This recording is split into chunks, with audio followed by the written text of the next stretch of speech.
के 4 खंड हैं। प्रथम खंड में ज्ञान कमाना चाहिए, दूसरे में धन कमाना चाहिए, तीसरे खंड में जिसे हम अवस्था कहते हैं, तीसरे खंड में पुण्य कमाने चाहिए। तो आपका जो चौथा खंड है ना वृद्धता का, बड़ा आनंद देगा।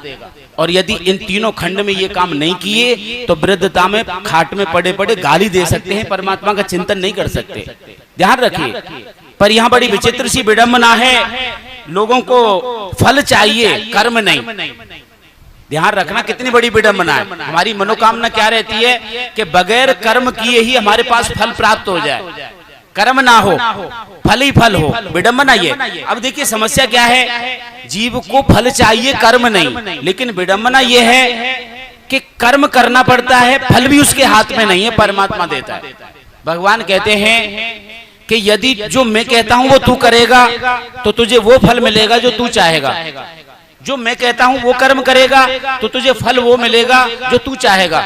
लेकिन जीव तू तो वो करता है जो तू चाहता है, लेकिन तेरे साथ होता वो है जो मैं चाहता हूं। फल तो मैं देने वाला हूं, फिर फल मैं देने वाला हूं। अब ये कौन कहेगा कि परमात्मा क्या कह रहा है, अब इससे बड़ा और कौन कहेगा।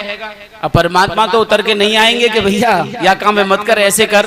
हमारे घर में हमारे वृद्ध कहते हैं, हमारे बुजुर्ग कहते हैं, हमारे माँ बाप कहते हैं, लेकिन हम अपने अहंकार की प्रवृत्ति में, अपने ताकत की प्रवृत्ति मानते कहाँ हैं। जो वृद्ध हैं उनसे संत कहते हैं, जो वृद्ध हैं उनसे विद्वान कहते हैं, नाना प्रकार के